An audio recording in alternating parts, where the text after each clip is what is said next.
Welcome to ராஹோ. நானும் இன்றைக்கி இந்த வீடியோவில் என்ன பார்க்குறோம் பார்த்தீங்கன்னா, புரட்டாசி ஃபஸ்ட்டு சனிக்கிழமை வந்து பார்த்திங்கன்னா சின்ன திருப்பதி போயிருந்தோம். இந்த சின்ன திருப்பதி வந்து பார்த்திங்கன்னா சேலம் மாவட்டத்தில் தான் இருக்குது இந்த கோயில்.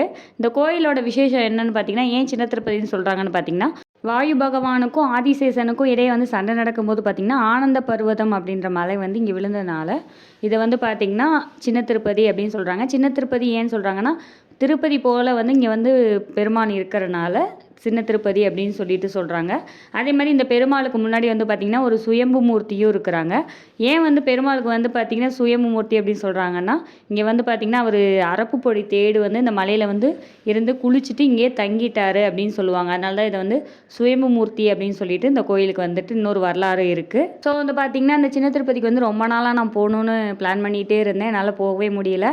ஸோ இந்த வருஷம் வந்து கண்டிப்பாக போகணும் அப்படின்னு சொல்லிட்டு கேட்டப்போ எங்கள் வீட்லேயும் பார்த்திங்கன்னா உடனே ஓகே சொல்லி சரி ஓகே போயிட்டு வரலாம் அப்படின்னு சொன்னாங்க. சரி அப்படின்னு சொல்லிட்டு நாங்கள் கோயிலுக்கு கிளம்பி போயிட்டோம். சின்ன திருப்பதி வந்து பார்த்திங்கன்னா நல்லா சாமி கும்பிட்டுட்டு வந்தோம். எப்படி சொல்கிறது, திருப்பதிக்கு போயிட்டு வந்த மாதிரி ஒரு ஃபீல். ஏன்னா நான் இது வரைக்கும் திருப்பதி போனது கிடையாது. ஸோ இங்கே போகும்போது பார்த்திங்கன்னா எங்கே இருந்தாலும் பெருமாள் பார்க்கும்போது நமக்கு வந்து ஒரே ஃபீலாக தான் ஆகும்.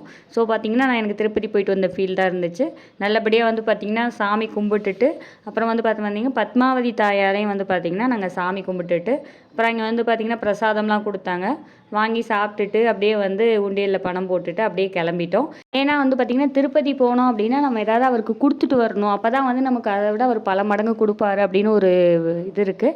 ஸோ அதனால் வந்து பார்த்திங்கன்னா எங்களால் மொட்டை போட முடியலை. அதனால் சரி உண்டியலுக்கு வந்து ஏதாவது திருப்பணிக்கு வந்து செய்யலாம் அப்படின்ற மாதிரி நாங்கள் கொடுத்துட்டு வந்தோம். இந்த கோயில் வந்து பார்த்திங்கன்னா மலைகளுக்கு நடுவில் தான் இருக்குது. ஸோ ஸ்டெப்ஸ் ஃபுல்லாக வந்து பார்த்திங்கன்னா மலை ஏறி போயிட்டு வர மாதிரி தான் இருக்கும். அப்புறம் பார்த்திங்கன்னா இறங்கிட்டு அப்புறம் பாப்பாங்களுக்கு வந்து இந்த மிட்டாய் வாங்கினோம். இது வந்து பார்த்திங்கன்னா கல்கோனா மிட்டாய் மாதிரி தான் இருந்துச்சு. நெக்ஸ்ட் வந்து பார்த்திங்கன்னா பாப்பாங்களுக்கு வந்து செயின் இந்த மாதிரிலாம் வாங்கிட்டு கிளம்பணும். இந்த மாதிரி போகும்போது தான் வாங்க முடியும் நம்மளால். நெக்ஸ்ட் வந்து பார்த்திங்கன்னா வர்ற வழியில் வந்து பார்த்திங்கன்னா வரதராஜ பெருமாள் அப்புறம் வந்து பார்த்திங்கன்னா ஆஞ்சநேயர் வந்து இருந்தாங்க. நாங்கள் போகும்போதே அவங்க ரெண்டுத்தையும் பார்த்துட்டு தான் போனோம். சரி நெக்ஸ்ட்டு வரும்போது இறங்கி சாமி கும்பிட்டுட்டு வரலாம் அப்படின்னு சொல்லிட்டு அப்புறம் வந்து பார்த்திங்கன்னா சாமி கும்பிட்டுட்டு அப்படியே ஆஞ்சநேயர் வந்து பார்த்திங்கன்னா நாமக்கல்லில் இருக்கிற ஆஞ்சநேயர் சைஸுக்கு தான் இருந்தாங்க. அப்படியே அவங்களே வந்து கும்பிட்டுட்டு பிரசாதம் வாங்கிட்டு அப்படியே வீட்டுக்கு கிளம்பிட்டோம். அவ்வளோதான். இது போன்ற வீடியோக்கள் தொடர்ந்து பார்க்க நம்ம சேனலை சப்ஸ்கிரைப் பண்ணுங்கள், லைக் பண்ணுங்கள், ஷேர் பண்ணுங்கள். தேங்க்யூ.